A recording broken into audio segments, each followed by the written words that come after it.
Hey everyone, Rich Monroe here with BNB Investing Group. Thanks for jumping on. We are here with one of our program members, Tarrian Grant. And just to remind everybody, BNB Investing Group is a mastermind and exchanging ideas for investors that are interested in doing short-term rentals. We look at the master lease strategy, the management strategy, and also the acquisition strategy. So those of you that are just jumping on, if you could please shoot a yes in the comments for me, let us know that you can kind of hear us okay. And we would love to have some questions. We really wanted to kind of introduce Tarrian, and we're going to talk about her experiences recently. She's a new member to BNB Investing Program. She started in the middle of March. And she's already off to a great start for her goals to kind of grow a scalable short-term rental business. So, Tarrian, thanks so much for taking some time today with us. Thank you so much for having me, Rich. Awesome. So tell us a little bit about your background before you got into short-term rentals. Well, I started off in business as a wedding planner. About 15 years ago now. Actually, yesterday was my 15th anniversary for starting my business. Wow, congratulations. Yeah, well, not starting a business, but my first wedding. And I know that because it was my brother's, and yesterday was his anniversary. So. Oh, very cool. Yeah, so that was yesterday, 15 years. And then with about maybe 10 years ago, I decided to add travel into it. So I'm also, as a professional, I'm a social worker. So I did that for 25 years prior to becoming a full-time entrepreneur. So now do destination weddings. So I kind of combined my travel business with wedding planning in Atlanta to do destination weddings. So most of my weddings now are in Caribbean islands. Okay, so that's a good way to have fun and work at the same time. Yep. Do you have a favorite island? Dominican Republic. Dominican Republic. Okay, awesome. Yeah, nice. And I don't know why. I just like Dominican Republic. Okay, very cool. So what got you interested in looking at short-term rentals? Really it kind of flowed together because planning my couple's weddings, I love to just be on the island, do honeymoons, things like that. And I just, at some point, I think it was back in 2019 when I thought I wanted to get into real estate somehow. Didn't know how. I started off with wholesaling because I was told that wholesaling, you didn't need a lot of money. I looked at flipping houses, but for whatever reason, and it just kind of goes along with who I am, I just love hospitality and things like that. And it kind of just goes where my goal is to have Airbnbs in the islands as well. So it kind of goes along with the travel business that I do. So that's how I ended up in the short-term rental. All right, very nice. And when you joined the BNB program, BNB Investing Program, you had actually already had a short-term rental up and running, right? I did for a short time. I would probably call it a crash course.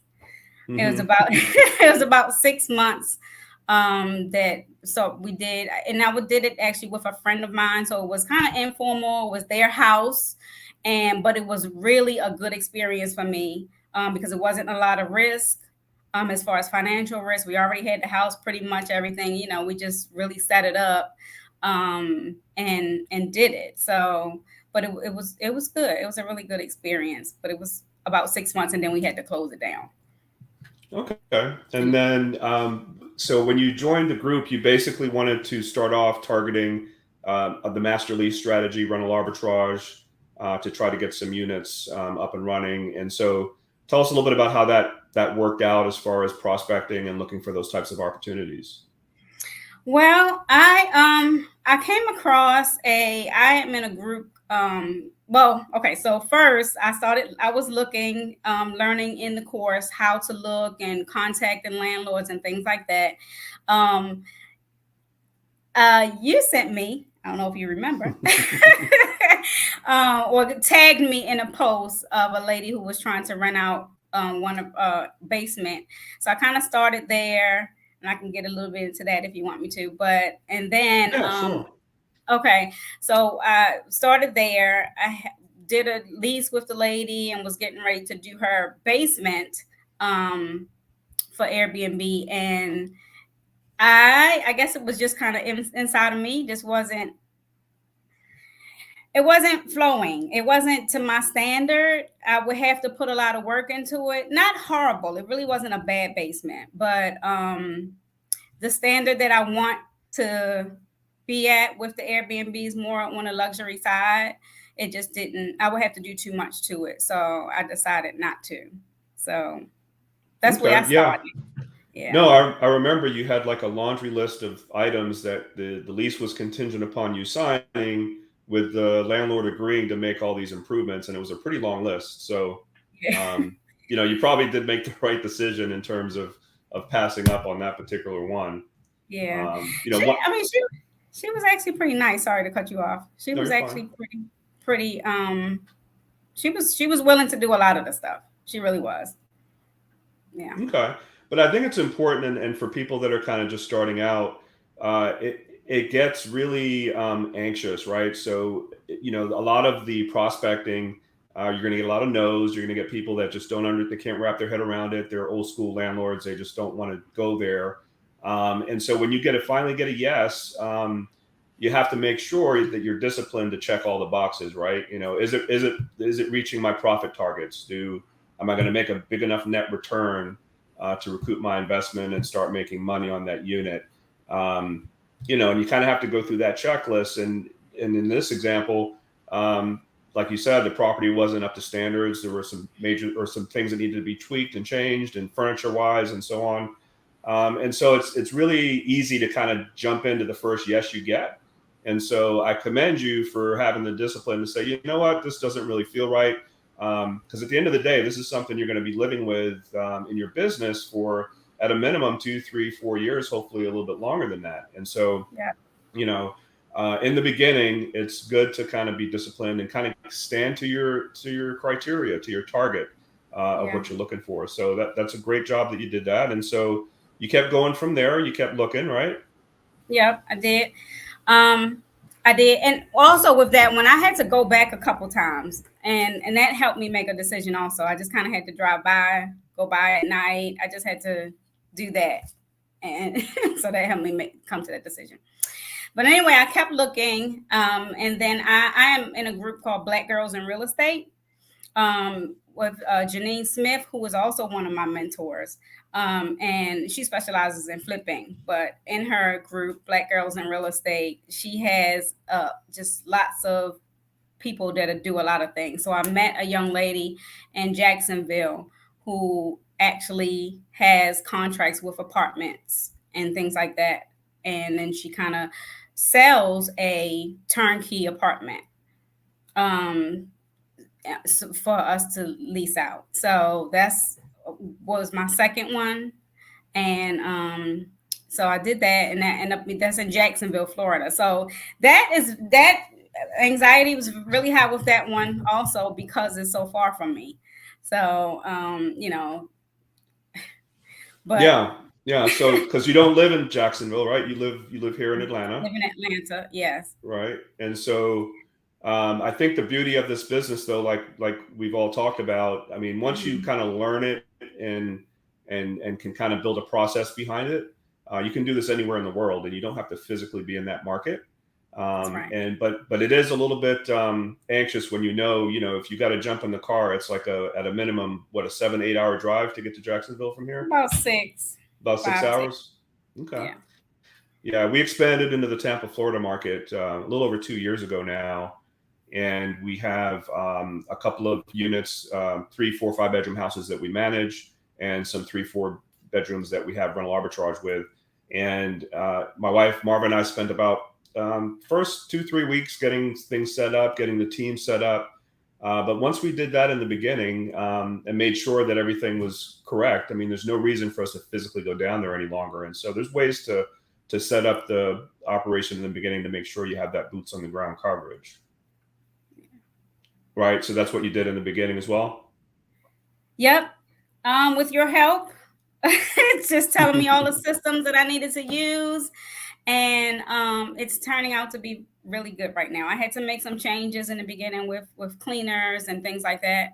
But some of the tips that you've given me has made it a whole lot easier, just being able to um, operate it without being as anxious. I personally, just because of who I am, had to go down and kind of put my own touches on it and add things. And then I went down recently to just stock up like lots and lots of things so that I wouldn't have to worry about that for a while until I can at least get somebody that, a cleaner that I can trust, which I think I have one now, but still it's going to take some time to be able to do all of that for me, to streamline it like you said, but I'm getting there.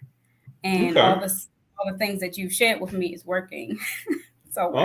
Awesome. So you went live Yeah. with the listing when? When did the listing go live? It went live May 1st. May 1st. So you're about a month, a little over a month and a half at it right now. Yeah. Right? Yep. How long did it take to get the first booking once you went live? That book, not long at all.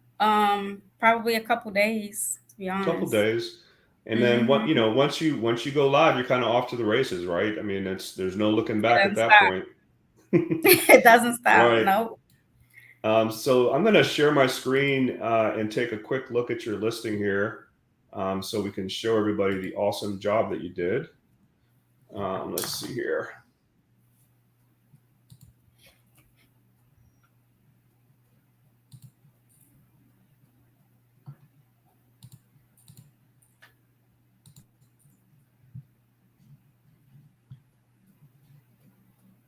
All right, I'm going to stretch this out a little bit. Hopefully everybody can see that. So this is Tarrian's 2-bedroom, 2-bath apartment in Jacksonville, Florida. And you basically acquired this already furnished, right, Tarrian? Yep, it was pretty much already furnished. Yep. Pretty much already furnished. You put a little bit of touches on it, right? Now, did you redo the listing pictures, or did you use the listing pictures that was previously provided? Oh no, I had a professional photographer to come out and redo the pictures for me. Okay. So the pictures were I did new pictures. All right, it looks awesome. I like the close-ups. You got some games for them while they're there. Yeah. Good bathroom shots. I had to actually tell the photographer to do the close-up, so I got that. Yeah. No, that's great. That's good direction. That's good direction to give them, because then that differentiates. Some of the other listings. A lot of times, especially hosts that are just kind of doing it and taking pictures with their iPhone, they're not going to go through the extra effort here, and it makes your listing pop when people are looking at the other options. Yeah. And so you've got some amenities here at the complex: workout, pool, outdoor grill. Nice, like a common area. Yes. Cool. Okay. All right, that looks great. And let's see. So you're one of the things for those of you guys watching and watching the recording as well. If you notice, on Airbnb listings and what we do in the BNB Investing Group community, we try to help each other out. So anytime we have a new listing, I'm going to put the link in the comments so you guys can view the link. But more importantly, if you click that heart for us, it's going to give Tarrian a better ranking and basically have her listing rise to the top when people are searching. So do us a favor, do Tarrian a favor. Give her a quick heart, click on that and save that listing under your Airbnb sign-in, and that'll give her an extra boost. Now, so let's talk about the bookings so far, right? So you went live May 1st. Looks like you were busy pretty much all of June. So you probably had, I don't know, two or three guests coming and going. Looks like maybe 3 guests coming and going during June. And so what's the monthly rent on the apartment? The rent on the apartment is $1,867. 1867, and then all in with expenses, how much does it come to? It's not much more than that. The only other thing I pay is the internet and electric. Okay.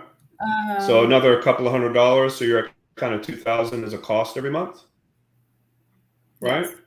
Yes. Yep. And what's your targeted monthly gross rental revenue for the short-term revenue? At least 3. At least 3. So that's a good, you're looking at an estimate of about 1,000 a month as a net back. How are you looking for the month of June so far in terms of total revenue? Are you on target yet? I am on target. That's awesome. About 20, that's awesome. Yeah. Mm-hmm. So yeah, because obviously you've been mostly occupied here. Now, a lot of the things that is effective to do here, because we want to run this like a business, everybody. So Tarrian's off to an awesome start here. She's got 6 solid reviews, 4.83 review average. Everything in this business is about hospitality and about the reviews. And what that allows you to do is the first 30, 60, 90 days of your listing, you're going to be priced a little bit at a discount to try to run your reviews at a higher level. But what then that lets you do 2-3 months later is you can start command a premium and start increasing your pricing because people that are booking are going to be looking at these great reviews and then they're going to want to book with your property, even though the rest of the market might be at 121 a night.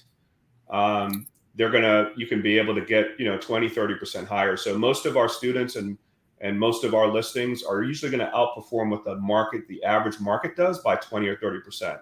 That's kind of our end game. And like I said, if you guys can see this on the screen, the recent review, brand new place, so bright and clean. Tarrian is a great host and is quick to respond. We had a minor question while we were there. Tarrian responded immediately, went over and above to make sure we were happy, grateful for such an easy trip. So that's an awesome review, Tarrian. So what did you do there to kind of get that person to be so happy, even though there was an incident that happened or something occurred? Yeah, it was minor, but we had cute K cups there, but the coffee maker wasn't a K cup coffee maker. And I didn't realize that, like I said, it was set up prior to me, but I didn't realize it. So the guests before must not have been coffee drinkers because I don't know what they were doing, but she was definitely a coffee drinker. So she realized, and so she sent it over, but I know how coffee drinkers are. So what I did was immediately sent her a gift card, a Starbucks gift card, and apologized for great. that. Yeah, so she was really happy. She was like, "You don't have to do that," but she was really happy that I did that for her. And I immediately went down and got me a Keurig in there. So now it's a Keurig in there to go with the K-cups. Nice. That's awesome. And so again, as you even once you go live on your listing, you're going to discover things along the way. And just like Tarrian did, you're going to just correct it and keep moving, right? So once you've identified an issue, adjust and go from there. In a lot of cases, it's better to have something go wrong or something happen, and the guests are a lot more appreciative of you being able to be so responsive and caring about resolving their issue. And so sometimes that generates better reviews. If people get freaked out and kind of stressed out about stuff happening in the Airbnb, but we actually like when that happens because it creates opportunity, right? To kind of showcase how you want to support the hospitality of it. All these reviews are awesome, great reviews. So your average 4.83 after 6 reviews. One of the other big things that you want to try to push for, and I think Tarrian's off to a great start here, is becoming a superhost, right? So, the superhost status gives you that extra oomph on your listing. There's actually a lot of travelers that will only basically book with people that are superhosts. And so one of the first things you need to try to do when you get started is to strive to push to get to that superhost status. So how do you do that and what's involved? So you got to have at least 10 trips under your belt, or 3 reservations that total at least 100 nights. So usually she's, after you've got those first initial guests coming in 30, 60 days out, you can easily achieve that. You want to maintain a 90% response rate or higher.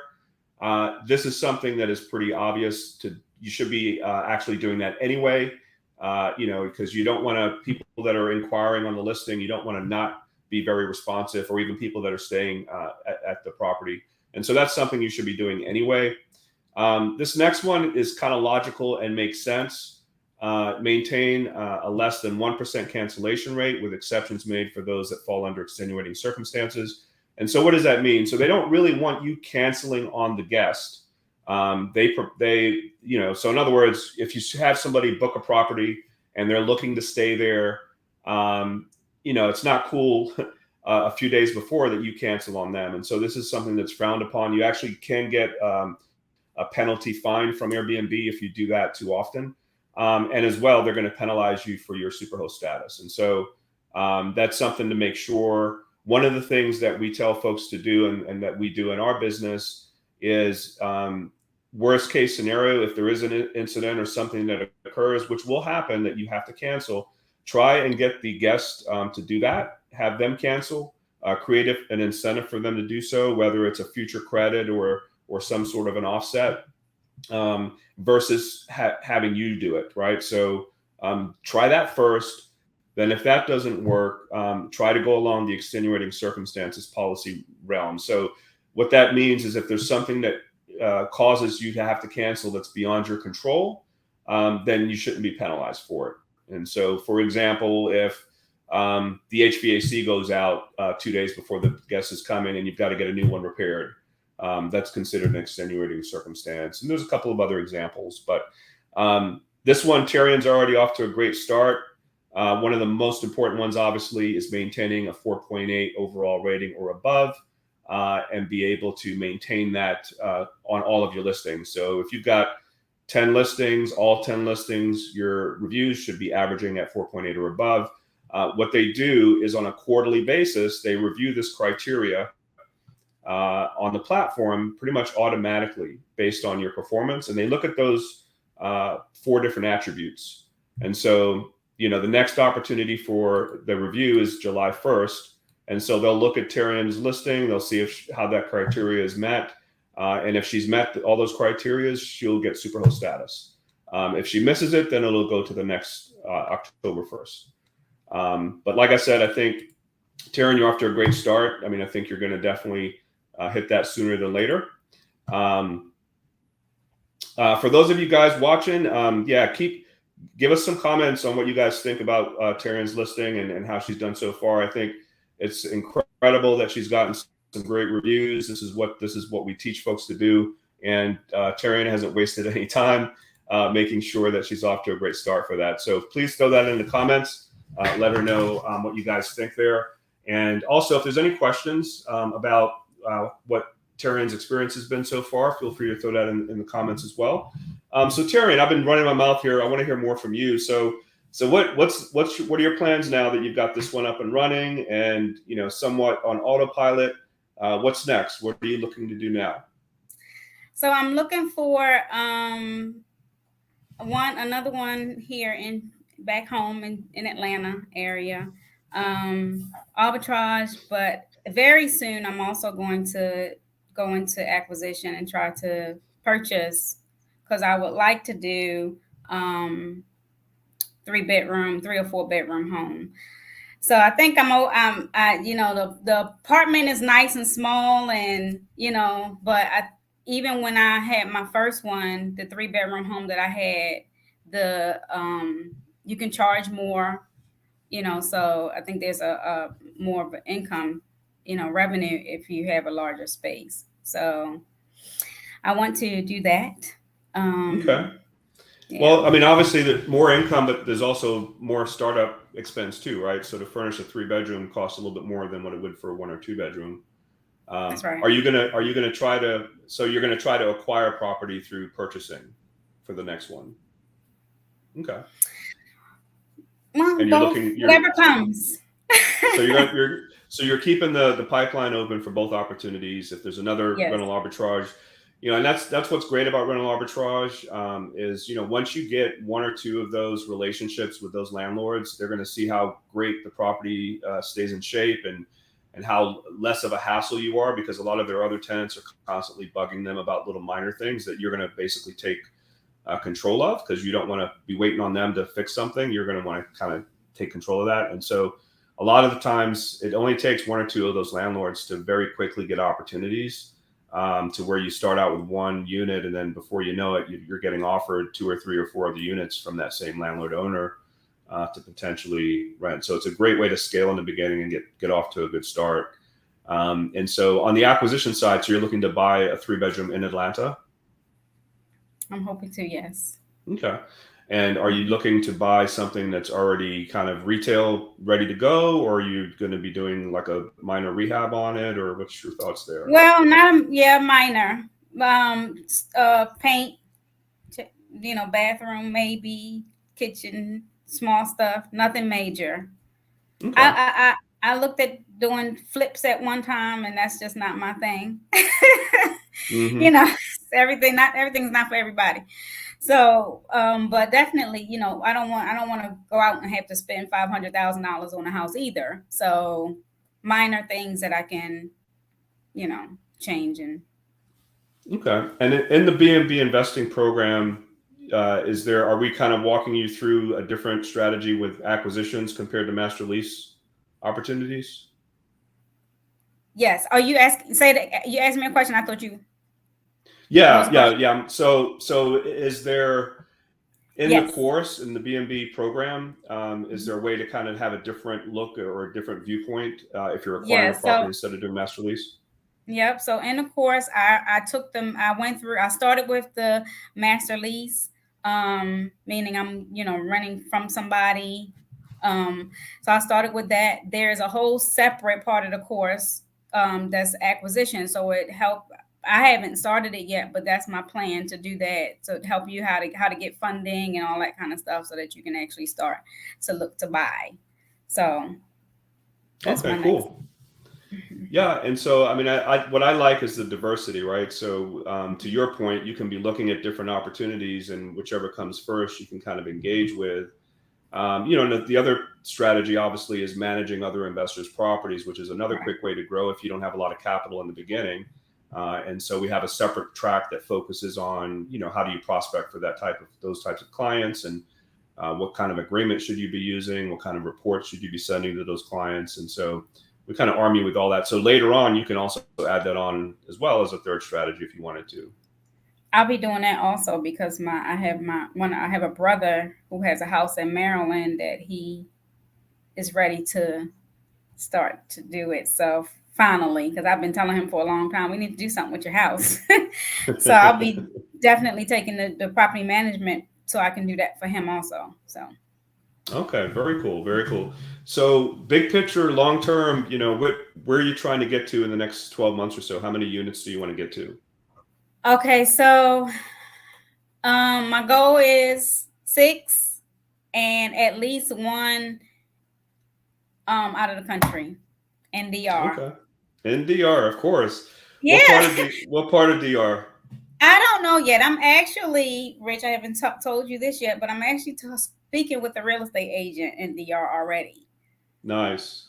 So Nice. a real estate friend of mine here introduced me to an agent there. So I'm looking at that also. They have new builds.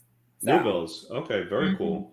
Yeah, no, there's a lot of opportunity in DR as well as other parts of the Caribbean. We actually have a 2-bedroom condo in Montego Bay, Jamaica, that we do vacation rentals with. And, it's great to be able to have somewhere to stay when you visit as well. And at the same time, you're making money. So, don't forget too, in DR, you can also, and you probably already are doing this, but besides acquisitions, you can, still be looking at master lease strategies there too. Okay.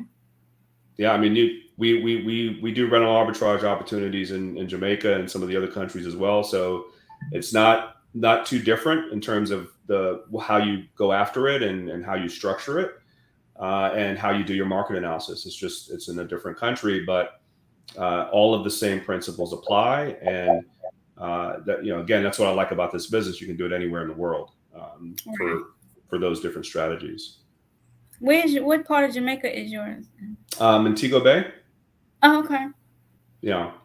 It's near the free zone where they have all the call centers. Mm-hmm. It's kind of on the bay side. Okay. Okay, so 6 properties, at least 1 in DR in the next 12 months. And so beyond that, is that what's kind of your end game? So is that going to give you kind of passive income to just, not have to work on your full-time business, or kind of what's your end game there? Well, Rich, when I listen to you with your 75 units, you be pushing me. I don't know if I want to do that many, but I don't know. I definitely, my goal is to never ever work for anybody again. I do love to still sell travel, so I don't want to stop that either. But I would have to think a little bit more to figure out what my end game is as far as the Airbnbs.